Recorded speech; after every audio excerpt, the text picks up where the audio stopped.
What's up guys, Alessio here again, and here is a highly requested video actually. You guys wanted to show me, wanted me to show you how to make, how to work basic redstone circuitry, so I thought I'd make a quick tutorial about that. Okay, the most basic thing about redstone is you can place it on the ground. You right click, you place it.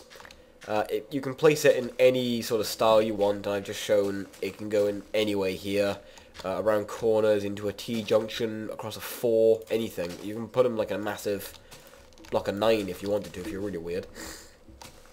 That's right clicking, left clicking just hits things like with most other tools.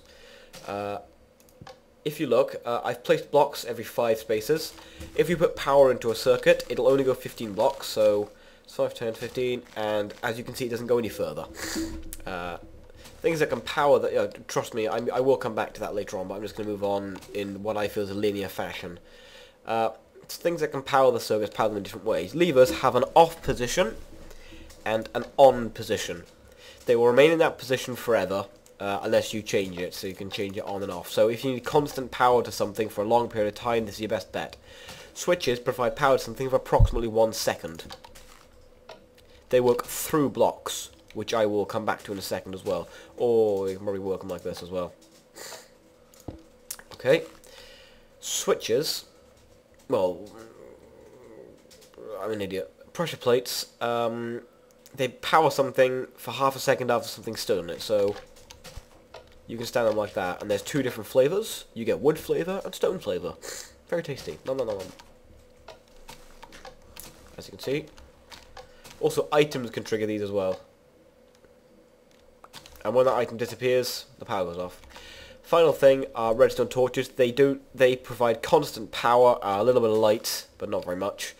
You can't turn them on or off on their own. You can't just right click them and turn them on and off. It doesn't work. Sorry, I've got a bit of a cold. But yes, the next stage, give me 1 second. The next stage here, you can show things you can power. First of all, we've got doors. You can power both types of doors with redstone circuitry, but you can't open an iron door any other way. You can open a normal door with your fist, but you need to have power to open an iron door, see?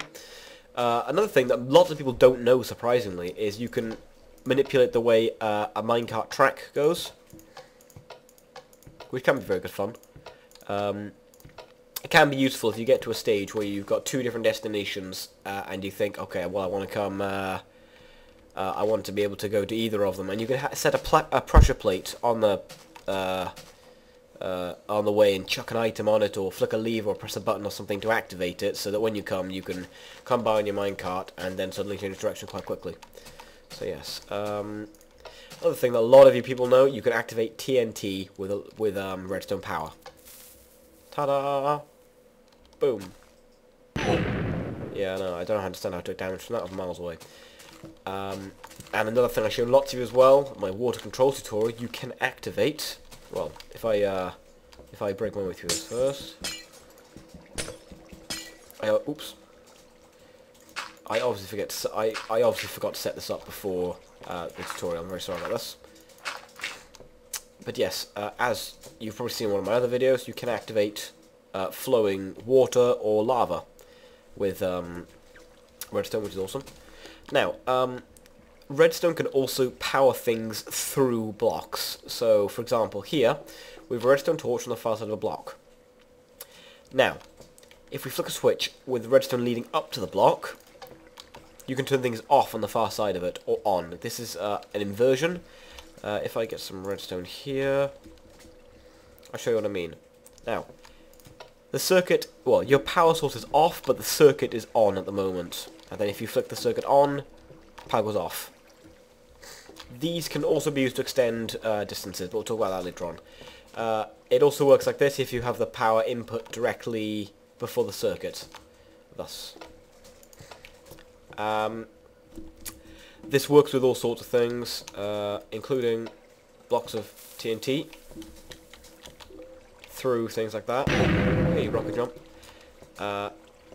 Okay, the final thing, that it's a little hard to grasp, so I've made a little sort of diagram here. The block there, it powers every single block around it, so it'll power this block here, but I got the redstone fuse there. It will power the block on top, the block on all sides of it, and you can just see the TNT block down there, the block below it. And to prove that, I'm going to set all of them off with one command.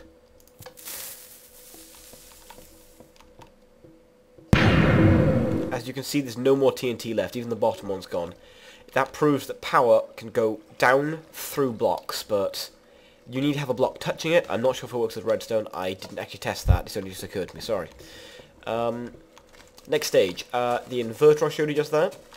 Oh, where is it? Is over here. The inverter there. Aha. Exact same principle here.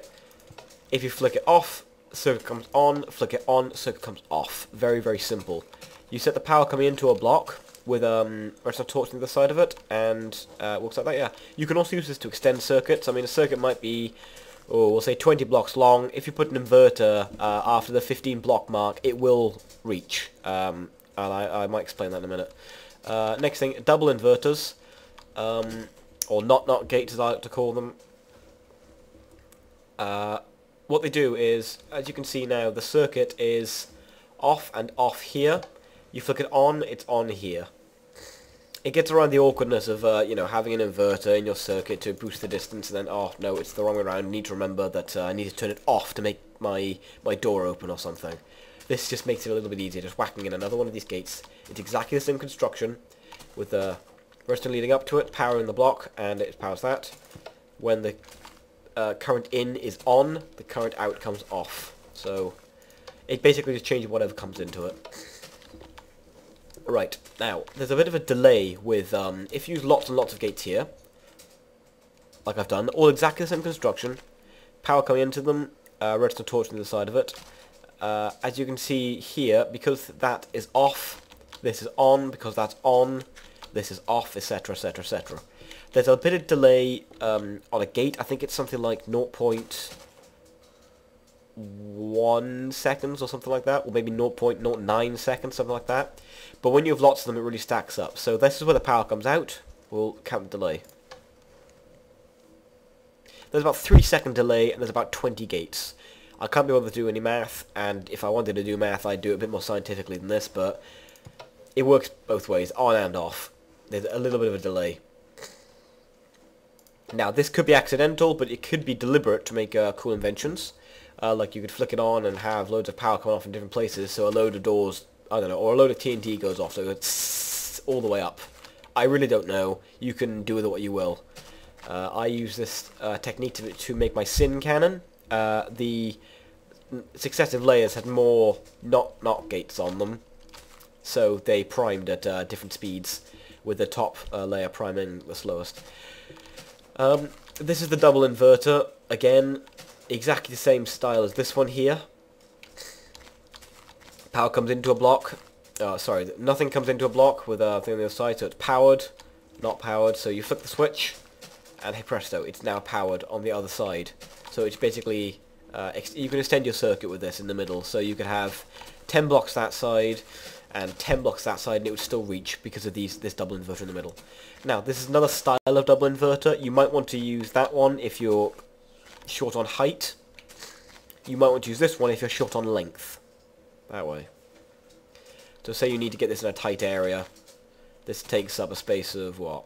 1, 2, 3, 4, 5, 6. Well, we'll call it 5 for the inverter. 1, 2, 3, 4, 5, 6, 7 spaces, this one, but oh well. It's a little difference. The main difference of this one is power comes into this block and changes that one on top. Now, that in turn puts power into this block, changing this light here. As you can see, when that's on, that is on, which goes into this block down here, turns that off. That's the basic redstone tutorial complete. There's one other thing I want to show you, but I do not mess myself up with these too often because they are unpredictable and annoying. These are clock circuits. What they do basically is, I'll show you. They put a random flash on almost until they expire. You heard that hissing noise, they just stop working for a while and then start up again. Now, clever people have used these for all sorts of inventions. Annoyance machines or multi-timed... I saw a multi-timed cannon once, but it failed so many times out of 10, it didn't interest me at all. But you guys might find use for it. I'm not going to go into depth with these things. I don't know enough about them because I never use them because I hate them. But I don't know, if you guys really want me to learn about it and maybe give you a little bit of a schooling on it, I suppose I could if you wanted to just request it or something. But I'm not bothered by these things so much. I never really use them. So yeah, that's been my basic redstone tutorial. All done in a day, which is pretty awesome. So yeah, it's been Alessio with my basic redstone tutorial. Cheers guys, I'll see you in a bit.